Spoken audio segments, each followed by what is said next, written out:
थोड़ा समस्या ज्यादा आ रहा था। चलिए, अब आवाज सुन पा रहे हैं सब कोई? चलिए, आप ही लोग के लिए तार बदल रहा था, नहीं तो फिर उसमें फिर फ्लक्चुएशन रह जाता। चलिए, अब इसमें आज का क्लास हम लोग आगे की ओर बढ़ाएं। पिछला क्लास कहां तक हुआ था आपको? अमेजन रिवर पढ़ रहे थे ना? चलिए, आज अगली नदी लिखिए। नदी का हेडिंग भी दिए थे? नहीं, ओरिनिको नदी।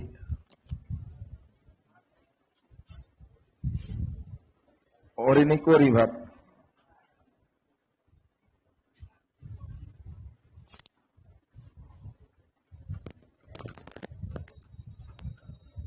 नहीं होगा, छोड़। ओरिनिको नदी।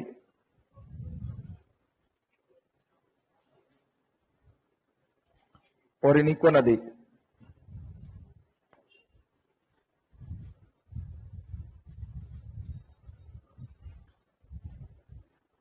लिख दिए सब कोई? चलिए, ओरिनिको रिवर को हम लोग थोड़ा सा समझेंगे।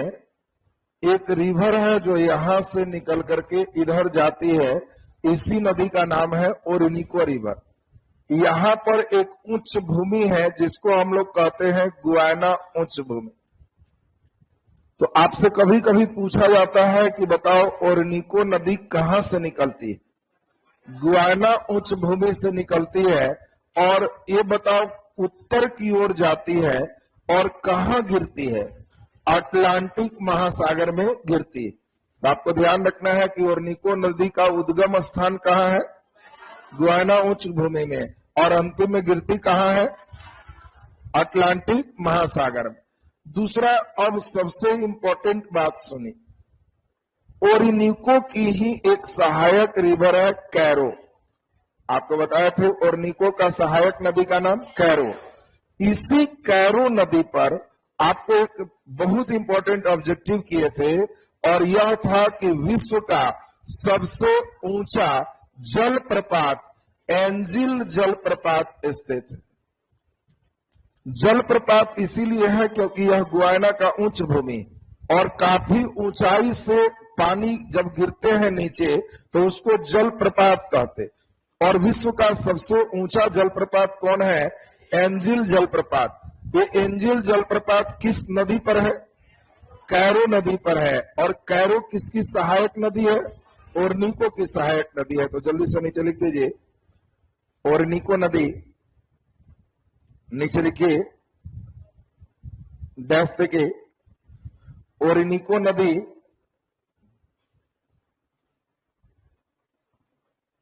ओरिनिको नदी गुयाना उच्च भूमि से निकलकर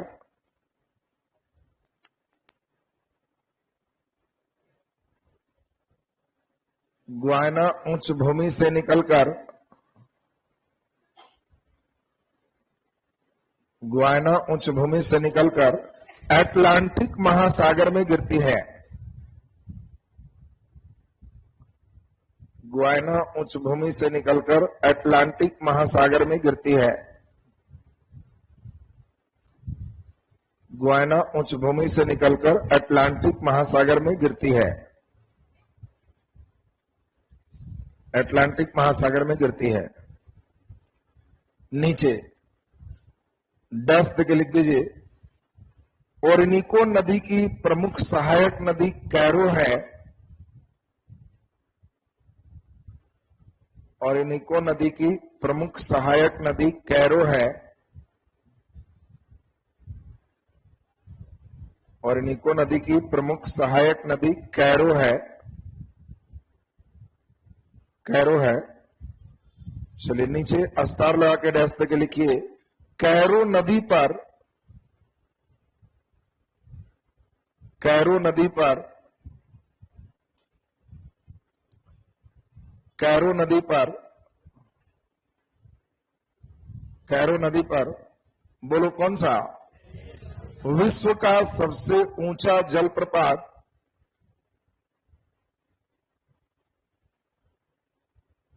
विश्व का सबसे ऊंचा जलप्रपात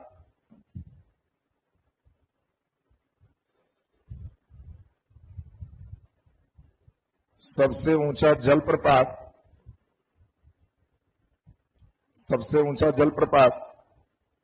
एंजिल जलप्रपात स्थित है।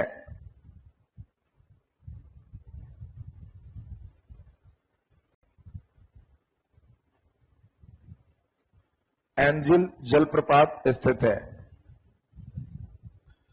चलिए, रिवर का एक सिस्टम और समझ लीजिए, बस उसके बाद मेन निकल जाएगा।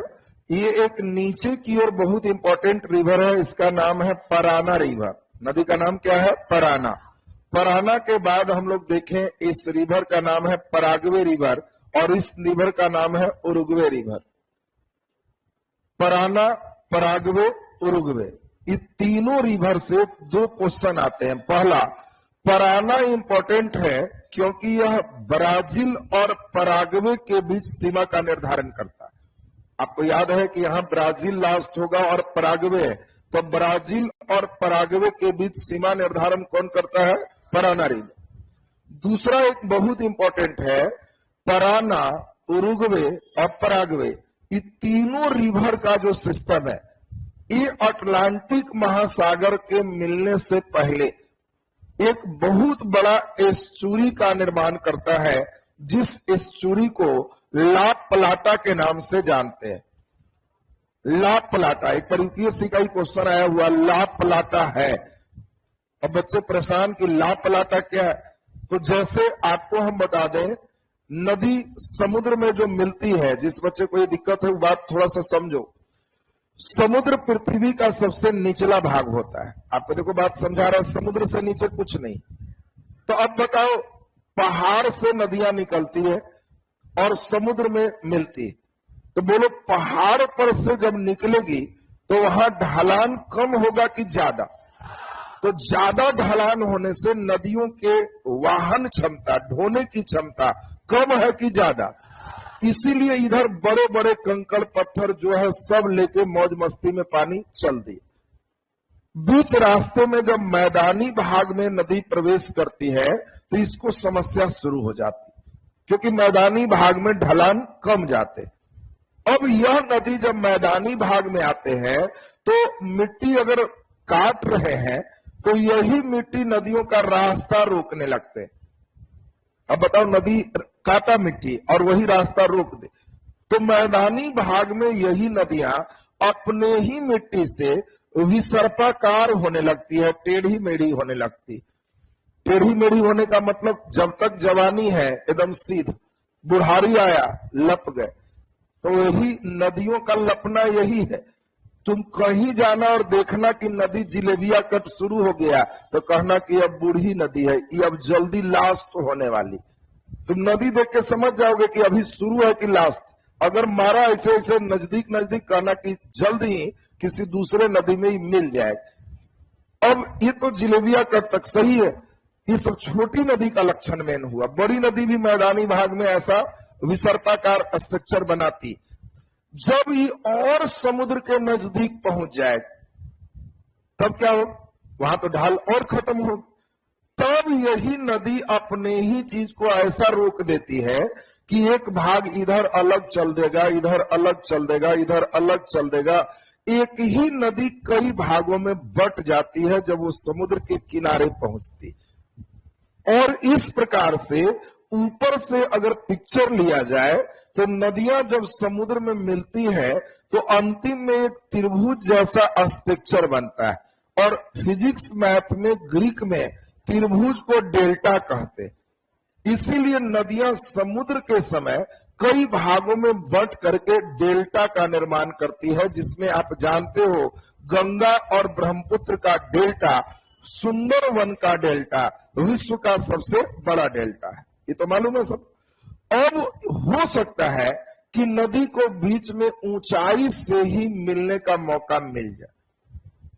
ये भी हो सकता है कि समुद्र में बार बार ज्वार भाटा आते रहता है और इतना लहर आता है कि किनारे के हिस्सा को बटोरते चला जाए, तो ये नदी कई भागों में नहीं बटे। तो अगर समुद्र में ज्वार बहुत ज्यादा आता है तो ये नदी के मुख का सब चीज एक्सेप्ट करके खींच के ले जाता है। इसी को हम लोग ज्वार नदमुख कहते हैं। ज्वार नदमुख का मतलब है ज्वार से नदी का मुख जैसा बनना, ब्रांचेज नहीं बन। इसी को इंग्लिश में एस्चुरी कहते। अब देखो कई लड़का डेल्टा और एस्चुरी में अंतर ही नहीं समझते, तो तुमको बात समझ में आ गया होगा। डेल्टा का मतलब वो कई ब्रांचेज में बंट के तब नदी से मिले, समुद्र में तब मिलेगा जब कई ब्रांच है, त्रिभुज जैसा स्ट्रक्चर बने।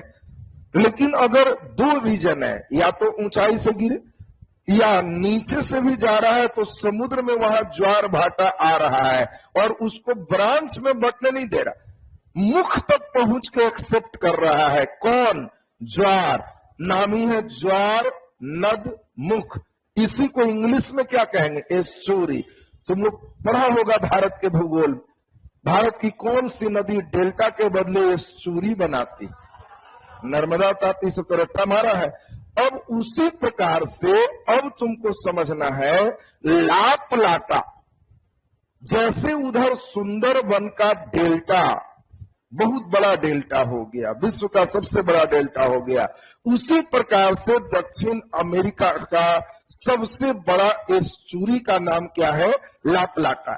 और ये लापलाटा किस नदी से बनता है? पराना, पराग्वे और उरुग्वे पूरे तंत्र से। जैसे सुंदरबन का डेल्टा किससे बनता है? गंगा और ब्रह्मपुत्र के पूरे तंत्र से। बोलो क्लियर हो गया? कई अब बोलो लापलाटा समझ में आ गया? बोला जाए पत्तन। पत्तन माने जहां से जहाज खुले उसको बंदरगाह कहते। पत्तन माने क्या हुआ? बंदरगाह। जैसे हवाई जहाज उड़े, एयरपोर्ट, रेलगाड़ी खुले, स्टेशन, बस खुले, बस अड्डा, जहाज पानी वाला खुले, तब पत्तन, उसी को बंदरगाह कहे। बोलिए क्लियर? अब हम लोग ये लापलाटा के बारे में समझाना था, तो आपको इतना समझाए, क्लियर हो गया सबको ना? नीचे लिख दीजिए पराना नदी।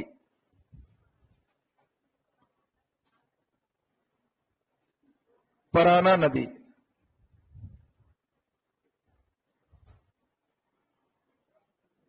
पराना नदी। अभी हम लोग लिखवा चुके किसको? ओरिनिको रिवर कंप्लीट हो गया। अब नीचे लिखिए पराना नदी।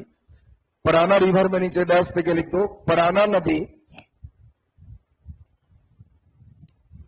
पराना नदी बोलो किस दो देश के बीच? ब्राजील और पराग्वे। लिख दीजिए पराना नदी ब्राजील और पराग्वे के बीच सीमा का निर्धारण करता है।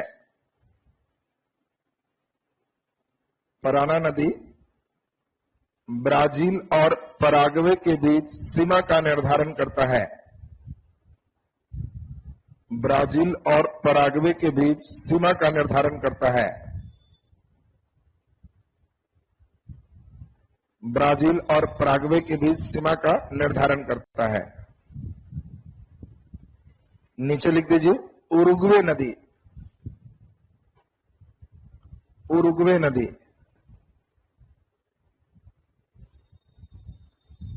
उरुग्वे नदी। डैश के लिख दो अर्जेंटीना और उरुग्वे के बीच, अर्जेंटीना और उरुग्वे के बीच, अर्जेंटीना और उरुग्वे के बीच सीमा का निर्धारण करता है। अर्जेंटीना और उरुग्वे के बीच सीमा का निर्धारण करता है। सीमा का निर्धारण करता है। नीचे 2-3 सितारा लगा दीजिए। लापलाटा यहां पे बहुत इंपॉर्टेंट क्वेश्चन है। 2-3 सितारा लगा के लिख दीजिए पराना,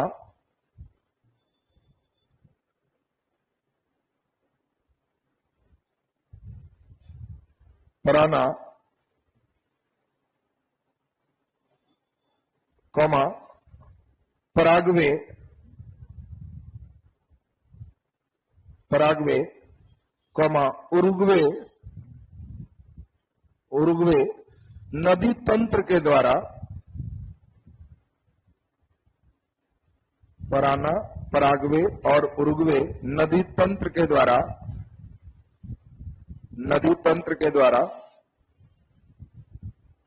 लापलाटा, इसको अंडरलाइन कर लेना, लापलाटा बहुत इंपॉर्टेंट हो गया। लापलाटा ला प्लाटा, ज्वार नदमुख, ज्वार नदमुख, ज्वार नदमुख को ही हम लोग क्या कहते, जल्दी बोलिए, एस्चुरी। पराग्वे भी रिवर है, उरुग्वे भी रिवर हो गया। एस्चुरी, ज्वार नदमुख ब्रैकेट में एस्चुरी का निर्माण होता है, एस्चुरी का निर्माण होता है। एक बच्चे पूछ रहे हैं नदी स्त्रीलिंग की पुल्लिंग बताओ, तो थे नदी स्त्रीलिंग है, लेकिन कई नदियों का नाम पुल्लिंग नाम से भी है। जैसे भारत में ही बताए थे ब्रह्मपुत्र, अंतिम में पुत्र लगा हुआ है, पुत्री नहीं है, ब्रह्मपुत्री कहाँ है, ब्रह्मपुत्र है, तो पुल्लिंग रूप में भी व्यवहार कर सकते हैं। ऐसे नदी शुद्ध रूप में स्त्रीलिंग होता है। चलिए अब इसमें हम लोग ला प्लाटा क्लियर हो गया है सबका। अब यहाँ पे हम लोग जरा ध्यान दें, अब कुछ हम लोग यहाँ का चलते हैं इंपॉर्टेंट, जीव जंतु, फिर कृषि, फिर खनिज। अब इन तत्वों को चलेंगे तो हमारा ये कंप्लीट हो जाएगा। तो नीचे हेडिंग दे दें, दक्षिण अमेरिका के, दक्षिण अमेरिका के, दक्षिण अमेरिका के वन्य जीव जंतु,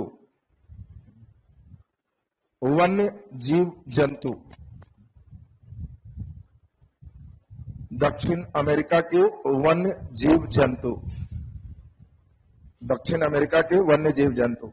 चलिए सारे बच्चे बढ़िया से सुनो, क्योंकि क्वेश्चन आपको जो आएगा सबका नाम अगर पूरे महादेश में नहीं याद होगा तो क्वेश्चन नहीं बनेगा, सब जाने रहोगे तो क्वेश्चन बन जाएगा। अभी हम कोशिश किए थे आपका कि इसमें पिक्चर आ जाए, लेकिन अगले दिन ही आ पाएगा। आज पढ़ लेते फिर अगले दिन आ जाएगा, क्योंकि पिक्चर रखने से आप ज्यादा उसको समझ पाओ।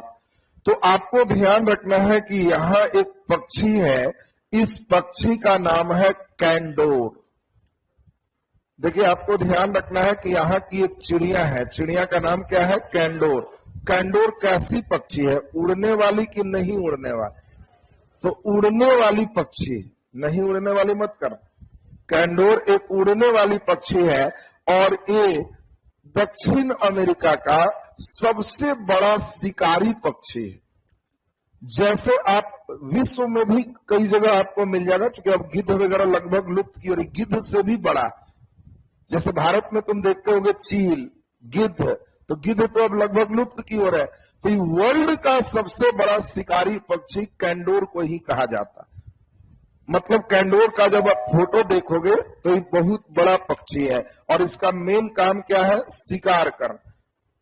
पहाड़ों पर छोटे छोटे कई बकरी वगैरह भी है, तो उसको भी वहीं से शिकार करके लेके उड़ जाता। तो समझ ही सकते हो कि काफी बड़ा होगा। बाकी पिक्चर देखने से आपको लग जाएगा कि बड़ा खतरनाक है। तो आपसे कभी भी पूछा जाएगा कि निम्नलिखित में कौन शिकारी पक्षी नहीं है, और उसमें नाम दे देगा कैंडोर, गिद्ध, रिया, शुतुरमुर्ग। जल्दी बोलो, तो आंसर है रिया। शुतुरमुर्ग भी आप देखोगे, वो भी शिकारी का मतलब है कि सब तो वही है, मैंने शाकाहारी टाइप में रिया है जो नहीं उड़ने वाली पक्षी, वो शुतुरमुर्ग टाइप का ही वहां पर पक्षी है। तो उसका हम लोग फोटो देखेंगे। दूसरा नंबर एक पक्षी है, इसका नाम क्या है, रिया पक्षी। पक्षी का नाम है रिया, और रिया नहीं उड़ने वाली पक्षी है, माने बड़ा पक्षी है, उड़ नहीं पाते। तो जल्दी जल्दी बताओ रिया के टाइप का और कौन कौन पक्षी। एक नाम आप पढ़े, एमू। एमू कहाँ की पक्षी है, ऑस्ट्रेलिया, याद आ गया। जब अफ्रीका पढ़ोगे तो वहां कालाहारी मरुस्थल में एक पक्षी आएगा, शुतुरमुर्ग। पक्षी का नाम क्या होगा, शुतुरमुर्ग। अब बताओ शुतुरमुर्ग, एमू, रिया, ये तीनों नहीं उड़ने वाली पक्षी। इसी प्रकार के न्यूजीलैंड में एक नहीं उड़ने वाली पक्षी थी, डोडो, और डोडो को आदमियों ने पार लगा दिया, लुप्त हो। आदमी तो सबसे श्रेष्ठ है सब, क्योंकि क्वेश्चन आदमी ही पूछ रहा है, वर्ल्ड का सबसे श्रेष्ठ प्राणी कौन है, आदमी पूछ रहा है, वो आदमी आंसर दे रहा है, तो आंसर निश्चित आदमी हो। कुत्ते भी अगर आपस में बात करते होंगे कि विश्व का, धरती का सबसे श्रेष्ठ प्राणी कौन है, तो कुत्ते आंसर क्या देते होंगे, कुत्ता। और कभी आदमी थोड़े बोलता हो। एक दो कुत्ता बोलता भी होगा कि आदमी श्रेष्ठ है, तो दूसरा कहता होगा कि कौन पागल कह दिया, 2 बार भौंको देखो कैसे भागता। श्रेष्ठ हम है तब तो भगाते हैं उसको। तो ये ओरिएंटेड क्वेश्चन हो गया कि एक ही तरफ सीधा सीधा आपको चले आना है। मतलब कभी तुमसे क्वेश्चन कोई पूछे कि पृथ्वी का सबसे सुंदर प्राणी कौन है, तो कभी मनुष्य नहीं बोलना, इस समय कहना कि सारे प्राणी ईश्वर की रचना है जो सभी अपने में खूबसूरत। कभी एक पर नहीं जाना। इस समय अगर एक जान के देखता है चेक करके कि कहीं इनका दिमाग एक तरफ नट बोल्ट में नहीं ना है, हाँ अगर सब तरफ में है तो तुम्हारा सही है। काले गोरे सभी जिसको ईश्वर ने बनाया, जिसमें ईश्वर ने प्राण डाला है, उससे खूबसूरत धरती पर क्या हो सकता है। यहां आदमी ने मूर्ति बनाया है और आदमी ने उसमें प्राण प्रतिष्ठा कराया, वहां तो आदमी पूरे सिर झुका रहा है। अरे जिस मूर्ति के आगे सिर झुकाते उसको किसने बनाया? आदमी ने। उसमें प्राण कौन डाला? आदमी ने। मंत्र से प्राण प्रतिष्ठा किया, तुम बैठ के दंडवत मार रहे हो। और तुमको कौन बनाया? ईश्वर। तुम्हें प्राण कौन डाला? ईश्वर। तो तुम तो कहीं उससे खूबसूरत हो। तो तुमको ये चीज मेन समझना होगा। तो डोडो, और सोचो न्यूजीलैंड की पक्षी है, उड़ नहीं सकती थी, और आदमी तो जानते ही हो कैसा।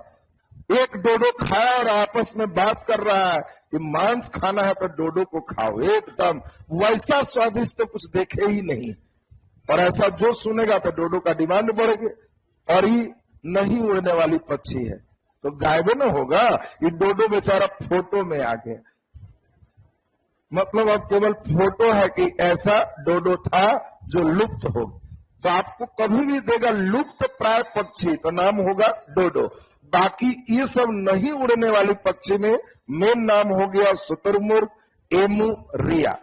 बोलिए क्लियर हो गया सबको? हाँ, अब ध्यान दीजिए। इसके बाद हम लोग जरा नेक्स्ट ध्यान देते हैं, अगला नंबर। इसी में हम लोग देखें दक्षिण अमेरिका में कुछ नए टाइप के जीव जंतु, जिसमें आपको हम लोग देखे थे एक है कीटभक्षी, कीड़ा खाने वाला। तो सोचो ईश्वर ने कीड़ा खाने वाला जो भी बनाया है सब अंडज है, अंडा देते। कीड़ा खाने वाला आप छिपकली देख लो, कीड़ा खाने वाला सांप देख लो, कीड़ा खाने वाला चिड़िया को देख लो, सभी अंडज होते हैं क्योंकि वो कीड़े छोटे छोटे खाते हैं। लेकिन दक्षिण अमेरिका में 2 ऐसे कीटभक्षी हैं जो कीटभक्षी होते हुए स्तनधारी हैं, बच्चों को दूध पिलाते हैं। और स्तनधारी कीटभक्षी आपके लिए इंपॉर्टेंट होगी, जिसमें एक का नाम हमने बताया था एंट ईटर। एंट ईटर का मतलब हो गया चींटी खाने वाला। और आपको एंट ईटर दिखाएंगे तो आपको बड़ा आश्चर्य हो। पिक्चर आज नहीं, अगले दिन सबका आज नाम सुने रहो, अगला दिन तुमको फोटो देख के पहचान लेना। एंट ईटर क्या करता है? आपको याद है कि इधर घना जंगल है, तो ये घना जंगल के क्षेत्र में चींटियां क्या करती है? मिट्टी निकाल निकाल के ऊंचा घर बना लेती है। अब इस ऊंचे घर में पूरे अंदर चींटी भरे हुए। एंट ईटर क्या करता है? अपने थूथने और पैर से कहीं जाके धक्का मारा। अब धक्का मारा तो चींटी में 3 तरह के चींटी होते हैं। एक श्रमिक चींटी, उसका काम है ढोना, वो काटता नहीं है, वो श्रमिक है, उसको तुम कुछ करोगे वो बेचारा ढोने वाला। तो श्रमिक चींटी एकदम सीधा सीधा। अगला नंबर है सैनिक चींटी, वो किनारे रहता है, उसको ढोने की ड्यूटी नहीं है, उस श्रमिक के साथ बॉडीगार्ड में रहता है। कहीं कोई हमला होगा तो सारा सेना पहुंच जाएगा और वो जबरदस्त काटता है। उसका नेचर है छू भी दोगे तो खोज के लटके। तो वो श्रमिक, और इस तरह वो सैनिक हो गया। और अंदर में रानी चींटी मेन। रानी चींटी का काम केवल अंडे देना है, उसका काम जितना संख्या बढ़ सके वो कंटिन्यू संख्या बढ़ाने में लगे रहते हैं। अब यहां पर जैसे ही एंट ईटर हमला करेगा तो शुरू में तो सबसे पहले उनको भेंट होगा श्रमिक, वो तो लगा हुआ है, तो श्रमिक से ज्यादा दिक्कत नहीं है। और एंट ईटर के 1 हाथ लंबा जीभ होता है, 1 हाथ लंबा जीभ, और जीभ में एकदम जो है तरल पदार्थ भरा हुआ। इसी छेद से अंदर जीभ डाला और निकाला तो उसमें 50 चींटी फंस के आया, आराम से खा लिया। अरे चींटी खाने के लिए दांत थोड़े चाहिए, कैसे पकड़े? तो उसको बस जीभ डाला और निकाला, बस खा लिया। और थोड़ा ही देर बाद श्रमिक चींटी अब कम गया और यहाँ सैनिक चींटी बढ़ गए। और सैनिक बढ़ेगा तो उन लोग तो आक्रमणकारी है। तब यहाँ पर 200-400 सैनिक पहुंचा, वह लगा एंटीटर को काटने। तब थोड़ा उसको कष्ट हुआ तो कुछ खा के निकला कि अब उधर सेना भर गया। देखिए इसका भी बॉर्डर लाइन सब चलता है। अब यहाँ पर इस एंट ईटर के काम, अब सोचो ये बच्चे को जन्म देते हैं। एंट ईटर बच्चे को दूध पिलाते हैं जबकि वो कीटभक्षी। दूसरा एक और कीटभक्षी आपको बताए थे, आर्मेडिलो। आर्मेडिलो और विचित्र प्राणी है। आर्मेडिलो कछुआ जैसा, जैसे हम लोग के भारत में कछुआ देखते हो, कछुआ जैसा ही प्राणी। लेकिन आर्मेडिलो को देखोगे तो तुमको और आश्चर्य हो कि हम लोग के यहाँ कछुआ क्या है, एक बार हम लोग मारेंगे तो अपना पैर अंदर कर लिया, सिर अंदर कर लिया, चुपचाप बैठ गए। और आर्मेडिलो जो देख रहे हो, उसको एक बार कोई छू दे तो वो गेंद जैसा गोल बन जाएगा। लंबा है लेकिन जैसी को छुएगा तो हल्का सटाया, और कोई छू रहा है तो ऐसे सटाया, और पूरा कंप्लीट गोल बन गया। अब इसको कोई शेर रहे, बाघ रहे, मारते रहे, अपना लुढ़कते रहेगा। बाहर का कवच बहुत कठोर है। तो अब आर्मेडिलो भी देखिए, ये भी कीटभक्षी है, ये गोल बनता है। और सिर्फ ये सब दक्षिण अमेरिका में है। अब तुम इंडिया में आर्मेडिलो खोजोगे तो मिलेगा नहीं, इंडिया में एंट ईटर खोजोगे नहीं मिलेगा। गलती से कोई मिल भी गया तो आदमी उसका जीव तक खींच के प्रैक्टिकल कर देगा कि कितना बड़ा है, इसको नापो, निकालो, बेचारा ऐसे ही मर जाएगा। तो इसीलिए एक कीटभक्षी है और स्तनधारी है। ये दोनों तो क्लियर हो गया। यहां पर एक चीज और देखें, ऊंट के वेराइटी एक बड़ा बेजोड़ है। यहाँ एक ऊंट के वेराइटी है, ऊंट से थोड़ा नीचा है, बहुत खूबसूरत लगता है, उसको लामा कहते हैं। लामा, अब ध्यान दीजिए, आपको जैसे ही कहेंगे लामा तो लामा का मतलब हो गया किसका प्रजाति है? ऊंट का प्रजाति। ग्वायाकिल, ये जंगली ऊंट जैसा है। कैसे भारत में तुम देखा होगा गाय और एक जंगली गाय, और जंगली गाय को हम लोग नीलगाय कहते। अब कोई लड़का जो दक्षिण अमेरिका में पढ़ेगा तो वो कहेगा कि भारत में लिखो एक गाय है और एक जंगली गाय है जिसे नीलगाय कहते। तो हम लोग को तो ये लिखना नहीं, हम लोग तो जान रहे हैं नीलगाय। उसी तरह से इनका लामा तो समझ रहे हो, ग्वायाकिल जब कहे तो वो भी एक लामा ही है। कैसा लामा है? जंगली। लामा वगैरह को हम लोग पालतू भी बना सकते हैं। यहाँ सिंह परिवार का शेर से छोटा एक जानवर है जिसको प्यूमा कहते हैं। पिछले दिन आपको चॉइस में भी दिए थे। प्यूमा किसका परिवार का है? सिंह परिवार। विश्व में सबसे बड़ा सांप यही रहता है, इस क्षेत्र में रहता है, अमेजन बेसिन में रहता है। और इस सांप का नाम क्या है? एनाकोंडा। एनाकोंडा सांप विश्व का सबसे बड़ा सांप है, उससे बड़ा कोई सांप नहीं है। हम आपका फोटो भी रखे थे, 8 आदमी मिलकर लटकाए हुए एनाकोंडा। एनाकोंडा कोई भी हिरन रहे, जो रहे, सबको निगलने में सक्षम। तो एनाकोंडा विश्व का सबसे बड़ा सांप है। एनाकोंडा सांप अमेजन बेसिन में मेन पाए जाते और ये इसी क्षेत्र में मेन रहते हैं। तो पहले जल्दी से इन सभी को हम लोग लाइन अप करें, 1-2 जीव जंतु और देखेंगे, इधर कंप्लीट होते जाएगा। लिखिए। हाँ बिल्कुल, जगुआर भी आप जानते हो, भारत में जैसे चीता है, इनके यहाँ कौन है? जगुआर। जगुआर भी यहाँ का ही जीव है। जगुआर, एनाकोंडा, इसके बाद प्यूमा, कैंडोर, रिया, एंटेटर, आर्मेडिलो, लामा, ये सभी बात क्लियर हो गया है सबका ना। अब अच्छा ये बताओ, अगला दिन फोटो दिखाएंगे तो देख के पहचान लोगे आर्मेडिलो कौन है? लंबा जीव दिखाएंगे तो एंटीटर होगा, गोल हो जाएगा तो आर्मेडिलो होगा, ऊंट जैसा रहेगा तो लामा, शेर जैसा रहेगा तो प्यूमा, शेर जैसा प्यूमा। अब बड़ा सांप तो एनाकोंडा पहचान ही लोग, चीता जैसा दिखेगा जगुआर। बोलो, देख के पहचान लेगा सब ना। लिखे, अगला दिन दिखाएंगे तुमको। अब कैंडोर और रिया पहचानना रहेगा तो पहचान लोगे। रिया किसके जैसा लगेगा? शुतुरमुर्ग जैसा, ऑस्ट्रेलिया के एमू जैसा, और कैंडोर गिद्ध जैसा। शिकारी पक्षी है ना, तो गिद्ध जैसा लगेगा। तो नीचे लिख दीजिए, नीचे लिखें कैंडोर लिकेडस।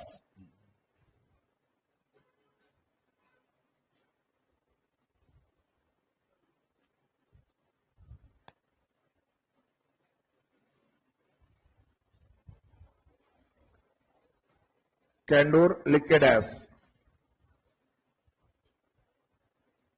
चाइना में आदमी लोग कीड़ा खा रहा है। अरे चाइना नहीं है, जितना ईसाई कंट्री है उसको बाइबल में ही लिखा है कि प्रकृति तुम्हारे उपयोग के लिए, वो कीड़ा नहीं, सांप बिच्छा सब खाता है, सांप के भी अचार लगाता है। पूरा धरती पर जो है वो तुम्हारे लिए है, ये कहा हुआ है, तो सब चीज खाएगा, क्या दिक्कत है। तुम बचपन से कभी कुछ नहीं खाया इसलिए तुमको बहुत अटपटा लग रहा है। अरे तुमको को कह रहा है चमगादड़ का जूस, चमगादड़ का जूस, कोई बचपन से कोई टेस्ट कराया रहता दुबिता से ही, जब रहता लो बाबू खाओ, क्या है तो चमगादड़, तो धीरे धीरे जीभ बैठा रहता। और आज क्या है, जो बचपन से मुर्गा खाए हुए उसको उस पर टेस्ट बैठा हुआ है, जो कभी नहीं खाया हुआ है राम राम करके उस साइड में। तो वो तो डिपेंड करता है कि तुमको बचपन से कैसा बनाया गया, तो उसके अनुसार से तुम्हारा दिमाग में एक फिट है फ्यूज, कि ये फ्यूज है, ये खाना है, ये नहीं खाना। और ये फ्यूज में नहीं बैठा तो राम राम करके भागते हो, फ्यूज में बैठ गया बचपन से तो सही है। तो ये चीज मेन हो गया, बाकी अच्छा खराब कोई है नहीं। चीन के जितने भी ईसाई कंट्री है सब जगह चमगादड़ से लेके सांप तक जो भेंट होगा लोग खाते हैं, होटल में परसते हैं, आदमी आदमी को भी खाता। अभी तो कीड़े तुम सुन रहे हो, आदमी आदमी को भी खाता है। चीन से लेके सभी ईसाई कंट्री में वो सभी उनका डिस्क है, सब भोजन है। नागालैंड वगैरह इंडिया में तुम जाओगे तो वहां कुत्ता फर्स्ट क्लास का भोजन, नागालैंड के होटल में जाओगे तो कुत्ता बहुत बढ़िया भोजन में होटल में परसे जाते हैं। इंडिया की बात मैं कर रहा हूं, चीन तो बहुत आगे होगा क्योंकि वहां ईसाई आबादी ज्यादा, ईसाई जनसंख्या होगा तो सब स्वाभाविक है, कुछ भी परसा जा सकता है। तुम इंडिया में नागालैंड में जाओगे कहोगे सांप का अचार, तो मिलेगा, तुम मिलेगा, जहां ईसाई लोग की आबादी है वहां तुमको मिलेगा, कोई बहुत बड़ी बात नहीं है। लेकिन तुम अब सामने प्लेट में कोई परस देख तो तुम खा पाओगे? नहीं खा पाओगे, क्योंकि तुम्हारे बचपन से वो फ्यूज में फिट नहीं। तुम देखते ही कहोगे ना ना ना, इसमें होटल में नहीं खाएंगे, भूखे रहेंगे वो ठीक है, लेकिन धर्म नाश नहीं करेंगे, ये नहीं कर। तुम्हारा अलग एक फार्मूला बैठाया हुआ है, तुम उसी में हो। बाकी हर चीज सही है, फार्मूला में तुम कहा हो इससे मतलब है। तो ये उनके लिए बोले, चूंकि उनके फार्मूला में कीड़ा उड़ा बैठा हुआ नहीं था, तो धीरे धीरे बैठाना भी तो हमको है। तुम्हारा हर चीज फिट करना है, खराब किसी को नहीं कहना। बाकी तुम उसको नहीं जान रहे हो तो तुम्हारे लिए खराब है, उसके लिए ठीक है। चलिए तो इसको जल्दी से लिख दीजिए, कैंडोर लिख दीजिए सबको, नीचे डैश देके लिख दीजिए कैंडोर। कैंडोर सबसे बड़ा शिकारी पक्षी है।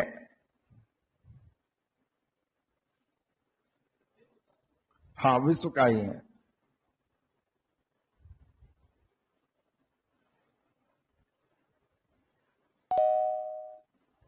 कैंडोर सबसे बड़ा शिकारी पक्षी है, सबसे बड़ा शिकारी पक्षी है। नीचे लिखिए रिया, रिया।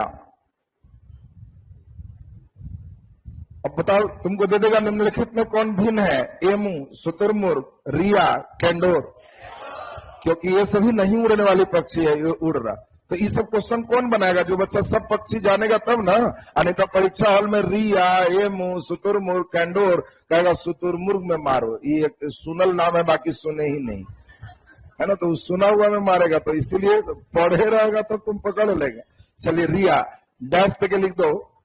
दक्षिण अमेरिका में, दक्षिण अमेरिका में रिया नहीं उड़ने वाली पक्षी है।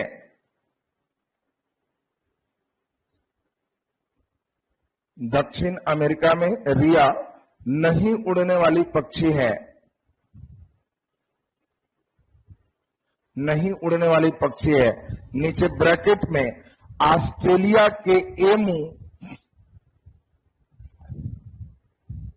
ऑस्ट्रेलिया के एमू,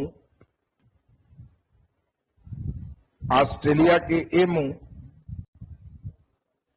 और ऑस्ट्रेलिया के एमू और दक्षिण अफ्रीका के शुतुरमुर्ग के समान, और दक्षिण अफ्रीका के शुतुरमुर्ग के समान, शुतुरमुर्ग के समान, दक्षिण अफ्रीका के शुतुरमुर्ग के समान। चलिए ब्रैकेट बंद, नीचे डैश देके लिख दीजिए। दक्षिण अमेरिका में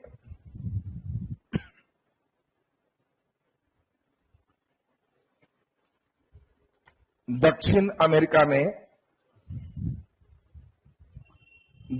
अमेरिका में दो कीटभक्षी स्तनधारी भी पाए जाते हैं। दो कीटभक्षी स्तनधारी भी पाए जाते हैं। दो कीटभक्षी स्तनधारी भी पाए जाते हैं। कीटभक्षी स्तनधारी भी पाए जाते हैं। फर्स्ट नंबर लिख दो ant eater. Ant eater, ant eater. Second number लिख दो आर्मेडिलो। Second number आर्मेडिलो। आर्मेडिलो, आर्मेडिलो में ब्रैकेट में कर लो। खतरा होने पर लंबा हो जाता है, तो गोल लीक होता। हम बोलेंगे, समझा दिए ना, हम लंबा बोलेंगे तो लंबा कर देगा तुम। खतरा होने पर लंबा कर रहा है तुम जी, गोल लिखा है ना। हाँ, खतरा होने पर गोल हो जाता है। बोलो आर्मेडिलो का स्टेप क्लियर हो गया। आर्मेडिलो कैसा है? स्तनधारी। आपको बताया था, याद करो, एक पक्षी स्तनधारी था, बत्तख, ऑस्ट्रेलिया में, प्लेटिपस, याद है? तो स्तनधारियों को ध्यान रखना, उधर प्लेटिपस है, इधर एंट ईटर है, इसके बाद आर्मेडिलो है। ये सब दिमाग में आ रहा है सबका? चलिए नीचे लिख दीजिए दक्षिण अमेरिका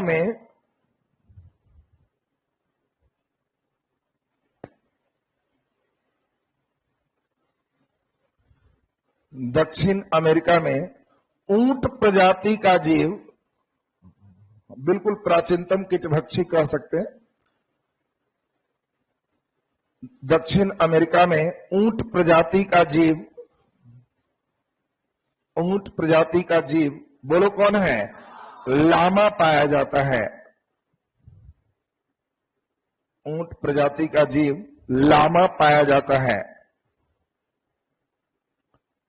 ऊंट प्रजाति का जीव लामा पाया जाता है। नीचे डैश देखिए, छोटा लामा अल्पाका कहलाता है।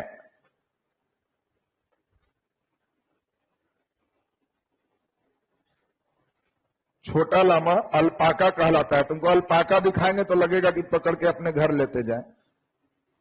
ऊंट जैसा है लेकिन एकदम छोटा, बहुत प्यारा सा लगेगा। उसमें रस्सी वगैरह बांधा जब रहेगा, चूंकि छोटा लामा है, पालतू भी बनाते हैं। ग्वायाकिल जो होता है वो फिर जंगली हो जाता है, ये अल्पाका तक पालतू बनाते हैं इसको। तो छोटा लामा कौन है? अल्पाका कहलाता है। चलिए नीचे डैश देके लिख दीजिए दक्षिण अमेरिका में सिंह परिवार का, कल दिखाएंगे, आज सब पढ़ लो, कल तुम लोग को पहचानना है लामा कौन, अल्पाका कौन और रिया कौन। कल हम फोटो दिखाएंगे, पहचानोगे तुम। नीचे डैश देके लिख दीजिए दक्षिण अमेरिका में सिंह परिवार का, बोलो कौन? प्यूमा है। दक्षिण अमेरिका में सिंह परिवार का प्यूमा है। प्यूमा है। नीचे डैश देके लिख दीजिए चीता प्रजाति का जगुआर पाया जाता है। चीता प्रजाति का जगुआर पाया जाता है। चीता प्रजाति का जगुआर पाया जाता है। नीचे डैश देके लिख दीजिए दक्षिण अमेरिका में अमेजन बेसिन में बोलो, एक घास का मैदान है, नाम बोलो, सिल्वास, याद है ना?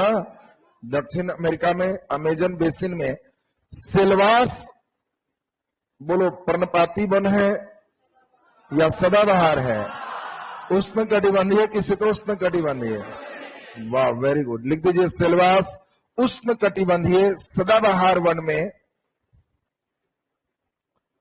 उष्णकटिबंधीय सदाबहार वन में, उष्णकटिबंधीय सदाबहार वन में विश्व का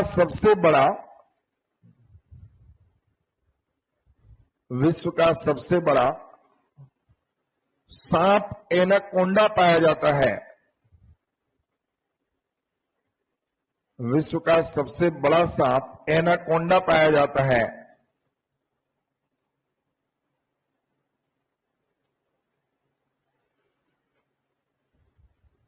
तेंदुआ, चीता सब एक ही प्रजाति का है। तेंदुआ कहो, चीता कहो, सब एक वंश का हो गया। तीनों ही देखने में तुमको एक जैसा लगेगा। प्यूमा कहो, सिंह कहो, सब एक जैसा तुमको लगेगा। एनाकोंडा पाया जाता है। लिख दिए सबको। तो अब बताओ, सांप में सबसे बड़ा एनाकोंडा, सबसे बड़ी शिकारी पक्षी कैंडोर, सबसे बड़ी शिकारी पक्षी कैंडोर, नहीं उड़ने वाली पक्षी रिया, ऊंट प्रजाति का लामा, सिंह प्रजाति का पीमा, सिंह प्रजाति का पीमा। बहुत सुंदर। अब देखो, ये वन्य जीव जंतु आपका हो गया। अब हम लोग यहां पे चलेंगे कृषि के बारे में। तो नीचे लिख दीजिए, दक्षिण अमेरिका में कृषि। दक्षिण अमेरिका में कृषि। अब हम लोग कृषि, थोड़ा कुछ वन के बारे में, कुछ खनिज के बारे में देखेंगे। दक्षिण अमेरिका समाप्त हो जाएगा। तब इसके बाद चलेंगे हम लोग उत्तरी अमेरिका। उत्तरी अमेरिका भी ऐसे ही ध्यान दे दोगे तो एकदम कंप्लीट। तब आराम से सिर्फ एशिया, यूरोप, अफ्रीका, वो तीनों जहां पढ़े तो निश्चित रूप से तुमसे 5 क्वेश्चन ऐसा बनेगा जो बाकी बच्चे नहीं बनाएंगे। इधर का सेक्शन लीड करता है। देखो, हल्का क्वेश्चन तो सब बनाए, वर्ल्ड सब नहीं पढ़ता है। किसको तो कैंडोर और रिया तो आधा देखते ही नींद आता है उसको। तो ये लीड करवाता है। पिछले बार ही वर्ल्ड का जो क्वेश्चन बच्चा टच किया वो लीड किया, क्योंकि वो कमजोर बच्चे नहीं बनाएंगे, और तुम जो बनाया वो लीड क्वेश्चन हो गया, उससे रिजल्ट की ओर बढ़ो। तो इसीलिए इस सेक्शन पे हम खास वर्क किए तुम्हारा कि 5 नंबर तो निश्चित लीड कर जाओगे, पूरा ध्यान दे दिया तो ये 5 नंबर बाकी बच्चे नहीं बनाएंगे, तुम बनाओगे तो 10 नंबर का लीड ना हो गया, वो पीछे हो गया, तुम आगे होगे। तो इसीलिए इस पर एकदम पूरा ध्यान दे देना है। चलिए, तो अब कृषि में सुनोगे जरा ध्यान से। ब्राजील के बारे में सारे बच्चे जानते हो कि यहां सबसे ज्यादा इंपॉर्टेंट क्या है? कहवा। ब्राजील को विश्व का कहवा पात्र कहा जाता है। पात्र माने बर्तन, पात्र माने बर्तन। विश्व का कहवा का बर्तन ब्राजील। कारण है, कहवा माने होता है कॉफी। कहवा मतलब कॉफी। वर्ल्ड में सबसे ज्यादा कॉफी का निर्यात अगर कोई करता है तो वो कौन है? ब्राजील करता है। अब 2 आपसे क्वेश्चन पूछा जाए कि बताओ, ब्राजील का सबसे बड़ा कहवा की मंडी का नाम क्या है? जल्दी बोलो। अरे वो तो खेती वाला जगह ना है, साओ पोलो। विश्व का सबसे बड़ा जो ब्राजील की मंडी है जहां बिकते हैं, उस जगह को यहां पे है, इसका नाम क्या है? Sao Paulo. बहुत बढ़िया क्वेश्चन है। दूसरा ये बता दो हमको, सबसे ज्यादा कहवा निर्यात किस बंदरगाह से होता है? बोलिए। सेंटोस, बिल्कुल सही आंसर है। दोनों बगल में है, ये मंडी है और यहीं से निर्यात होता है। तो देखो, कई बार देखो छोटे क्वेश्चन में बस ब्राजील में कहवा ज्यादा होगी, तुम लोग को सेंटोस तक खींचे, तुम लोग को कहेगा ब्राजील में सबसे अधिक कहवा का निर्यात करने वाला पत्तन बंदरगाह कौन है, तो आंसर कौन होगा? सेंटोस होगा। सबसे ज्यादा कहवा का जो बाजार है वो कौन है? साओ पोलो है। यहाँ कहवा के बहुत बड़े बड़े बागान है और इस बड़े बड़े बागान को फजेंडा कहते हैं। आपसे क्वेश्चन पूछा जाएगा कि बताओ फजेंडा क्या है? ब्राजील में कहवा के बड़े बड़े बागान को क्या कहते हैं? फजेंडा कहते हैं। बोलो, ब्राजील में सबसे ज्यादा कहवा की मंडी कौन हो गई? Sao Paulo. सबसे ज्यादा कहवा का निर्यात कहां हो गया? सेंटोस हो गया। कहवा में इसीलिए इंपॉर्टेंट है क्योंकि कहवा कई टाइप का है, जिसमें वर्ल्ड लेवल का सबसे बढ़िया जो कहवा है इसका नाम है अरेबिका। दूसरा थोड़ा लो है, उसका नाम है रोबस्टा। देखो, इंडिया में जो कहवा होते हैं, हम लोग के यहाँ अरेबिका कम, रोबस्टा ज्यादा। वर्ल्ड का सबसे हाई लेवल का जो कॉफी है उसका नाम है अरेबिका। ये कॉफी काफी महंगे होते हैं और अरेबिका किस्म के कॉफी ब्राजील में होते हैं। तो आपको ध्यान रखना है कि महंगा कॉफी है तो दुकानदार जो लाता है वो बार बार अपन बेटा से पूछते रहता है कि अरे बिका कि ना बिका। बात समझ लो। तो तुमसे कभी भी पूछेगा अरेबिका किसका किस्म है तो कहना कि सर याद आ गया, चाय तो तुरंत बिकता है लेकिन कॉफी जो दुकानदार लाता है वो डेली बेटा से पूछता है कि अरे बिका कि नहीं। तो अरेबिका किसका टाइप हो गया? कॉफी का। ये परमानेंट दिमाग में आ गया है सबका ना। बाकी यहाँ बहुत महंगे कॉफी जो होते हैं वो संश्लेषित कॉफी किससे बनते हैं? फल से कि फूल से कि तना से कि पत्ती से? जल्दी बोल। बीज से। पत्ती के फूल के फिर में मत रंग। कई लड़का पत्ती और फूल, चाय में पत्ती लेकिन कहवा में बीज। ये बीज को भूंज दिया जाता है, भूनने के बाद तब उसको पीस दिया जाता है, वही हम लोग कॉफी में यूज करते। अब इसको और संश्लेषित बनाने के लिए यहां पर बहुत हाई टेक्नोलॉजी के कॉफी मिलते हैं, बहुत महंग। मतलब एक कप अगर कॉफी लें तो इंडियन रुपीज से 1000 रुपये कप हो जाए, इतने महंगा कॉफी हो जाएंगे। और उस कॉफी बनता कैसे है? तो उस कॉफी को जान के हाथियों को खिला दिया जाता है। जब कॉफी तैयार हो गया तो हाथी भेज दिया, हाथी पूरा कॉफी को खाया, उसके फल। बीज पचता नहीं है, बीज हाथी के लिद से बाहर हो जाता है, पूरा संश्लेषित होकर। और उस बीज को फिर धो के साफ करके तब उसको फिर भूंज के जब किए तो वर्ल्ड का सबसे महंगा कहवा होता है। तो ये सबसे हाई टेक्नोलॉजी समझ रहा ना कैसे हो गया। लिखो, अब ब्राजील में थोड़ा घूम लेते हैं। नीचे लिख दीजिए, नीचे लिखिए जल्दी से। अब देखो कई लोग छी छी कर रहा है, सब पिला देगा महंगा तब कहेगा ऐसे ऐसे बना था।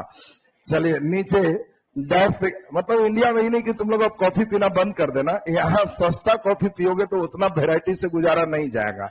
बात समझ रहा ना, बहुत महंगा है तो समझना कुछ बात है, और बात यही था। चलिए नीचे लिख दीजिए डैश देके, कृषि में नीचे हेडिंग दो कहवा। कहवा, कहवा को हम लोग कॉफी कहते हैं।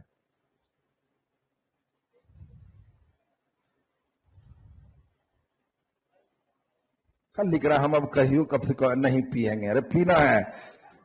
लिखो कहवा कॉफी, नीचे अस्तार ला के डैश देके लिखो, ब्राजील को विश्व का कहवा पात्र कहते हैं। ब्राजील को विश्व का कहवा पात्र कहते हैं। पात्र मतलब बर्तन, पोट। ब्राजील को विश्व का कहवा पात्र कहते हैं।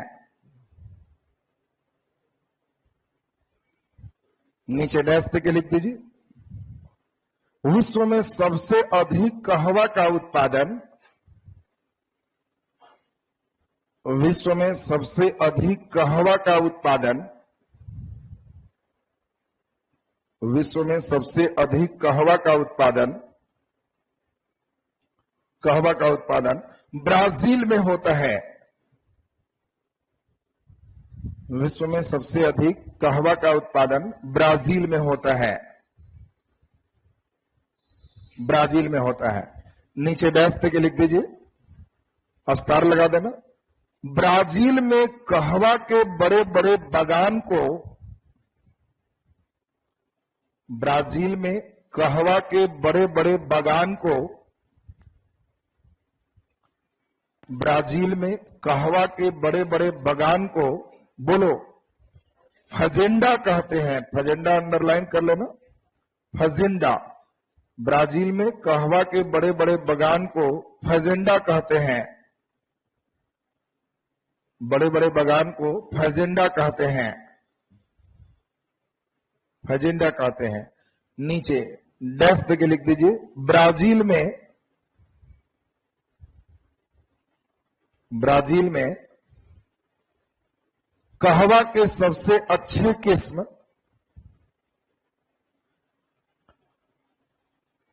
कहवा के सबसे अच्छे किस्म अरेबिका और रोबस्टा का उत्पादन होता है।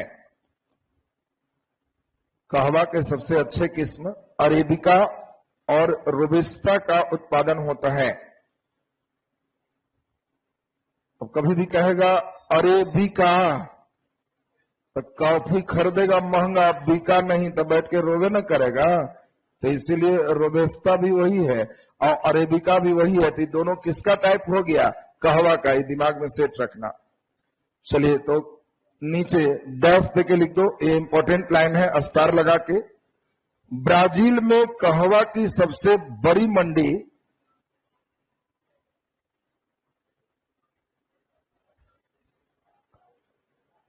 ब्राजील में कहवा की सबसे बड़ी मंडी ब्राजील में कहवा की सबसे बड़ी मंडी, मंडी मीन्स बाजार, मंडी माने क्या हुआ? बाजार। कहां है? साओ पोलो में है। कहवा की सबसे बड़ी मंडी साओ पोलो में है, साओ पोलो में है। नीचे डैश देखिए, ब्राजील में कहवा का सबसे बड़ा बंदरगाह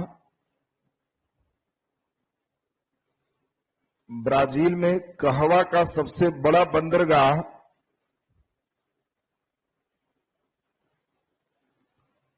सबसे बड़ा बंदरगाह बोलो कहां? सेंटोस में है। बिल्कुल वेनेजुएला इक्वाडोर में भी कहवा होता है, लेकिन उतना नहीं होगा ना, ब्राजील का एरिया बहुत ज्यादा है। सबसे बड़ा बंदरगाह बोलो कौन हो गया? सेंटोस है। सबसे बड़ा बंदरगाह कौन हो गया? सेंटोस है। चलिए बहुत बढ़िया। अब हम लोग यहां से सुने गेहूं, मांस उत्पादन, कुछ और कृषि की बात करेंगे।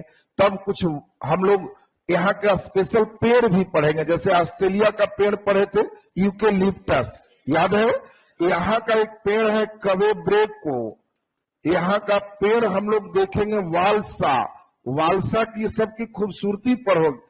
वालसा सबसे हल्का लकड़ी वाला पेड़ है।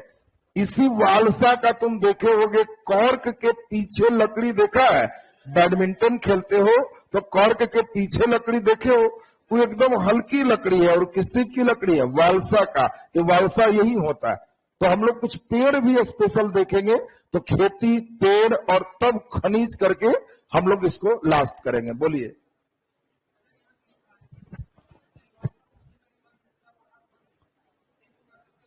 सांप पाया जाता है, एनाकोंडा।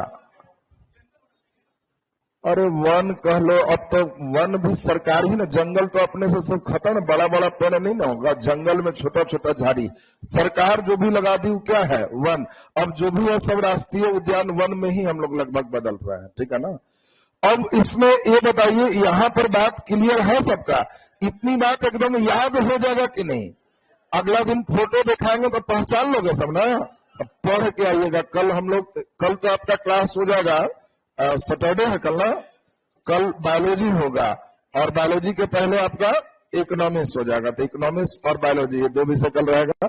कल हमारा नहीं रहेगा, मंडे हमारा आगे का क्लास यहां से कंटिन्यू होगा। टेस्ट मंडे से करेंगे। इधर थोड़ा कुछ सेमिनार वगैरह रख लिया है, तो इसी कारण से 10 बजे वाला टेस्ट मंडे से फिर शुरू